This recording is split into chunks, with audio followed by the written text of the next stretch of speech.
Olá, boa noite. Sou José do Melo. Mais um desafio aqui com vocês, da nossa tutora. Nós estamos aqui para falar de competências de pessoas. Quando a gente está falando de competência, a gente está falando de gente, de pessoas no geral, onde elas devem ter associação, elas devem ser mobilizadas para que elas possam dar o melhor de si. E aí, quando a gente deseja se tornar mais competitivo dentro de uma empresa, a gente deve dar o melhor da gente, para que nós possamos ser e fazer com que nós sejamos melhor. Agora, quando nós estamos sendo avaliados diariamente, ou todos os dias nós temos avaliação com os nossos gestores, dos nossos professores, dos nossos tutores e etc., a gente significa que ser avaliado, a gente está sendo analisados, examinados, testados, interrogados, investigados. Para quê? Para que nós possamos desenvolver o melhor de nós naquilo que nós fazemos. Então, qual o objetivo de sermos avaliados? Descobrimos as melhores formas, os melhores valores que nós temos para darmos, para descobrir aquilo que nós pretendemos fazer de melhor e darmos o melhor de nós. Então, quem não gostaria de ser um profissional cobiçado na empresa por ser o melhor naquela competência? Todos, né? Todos nós. Então, nós temos que nos aperfeiçoarmos e fazermos o melhor de nós. Exemplo, dentro da escola, há alunos que gostam mais de matemática, há alunos que gostam mais de português, então eles têm maior competência nesse sentido. Então, eles devem ser desenvolvidos para que eles possam atingir cada vez melhor a sua meta, que é tirar nota alta. E os que não têm a competência devem ser avaliados, devem ser dado feedback, devem ser ensinados para que eles possam realmente ser os melhores, ou pelo menos desenvolver as suas competências que não têm. Eu achei interessante um texto do Max Gangler, que ele fala que durante a vida profissional ele topou com algumas figuras cujo sucesso surpreendeu muita gente.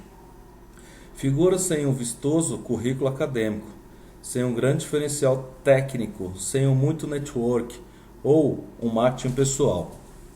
Então ele dá um exemplo aqui muito legal, que na época de graduação dele, de faculdade, ele conheceu duas figuras, que eram o Raul, que desde os tempos da faculdade, na época que tinha um colega de classe, também o Pena, que era um gênio. Olha só que interessante esse texto. Na hora de fazer um trabalho em grupo, todos nós queremos cair no grupo do Pena, porque o Pena fazia tudo sozinho. Ele escolhia o tema, pesquisava os livros, redigia muito bem e ainda desenhava a capa do trabalho com tinta nanquim. Já o Raul nem dava palpite. Ficava ali, num canto, dizendo que seu papel no grupo era só apoiar o Pena. Qualquer coisa que o Pena precisasse, o Raul já estava providenciando antes que o Pena concluísse a frase. Deu no que deu.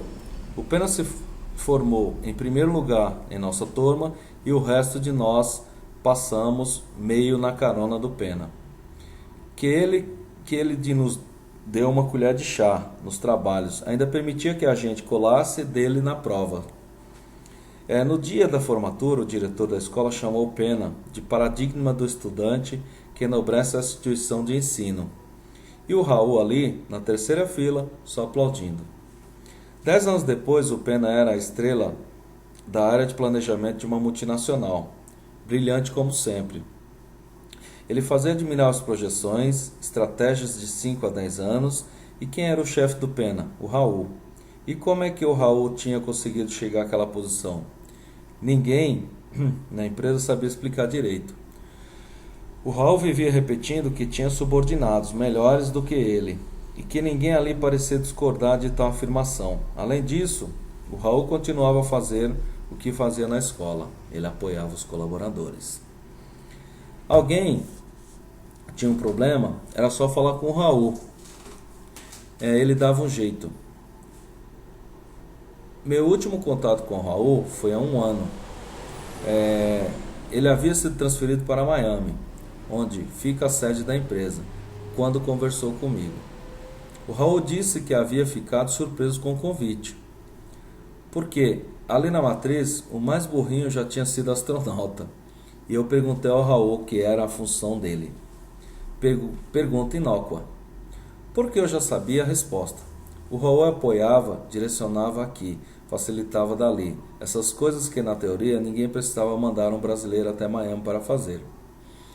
Foi quando, num evento em São Paulo, eu conheci o vice-presidente de recursos humanos da empresa do Raul. E ele me contou que o Raul tinha uma habilidade de valor inestimável. Ele entendia de pessoas.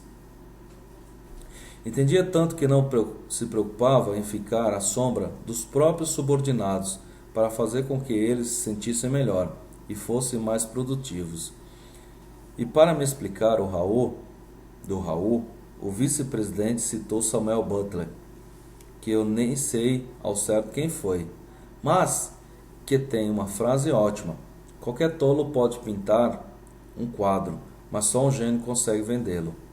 Essa era a habilidade aparentemente simples que o Raul tinha, de facilitar as relações entre as pessoas, e perto do Raul, todo comprador normal se sentia um experto, e todo pintor comum um gênio.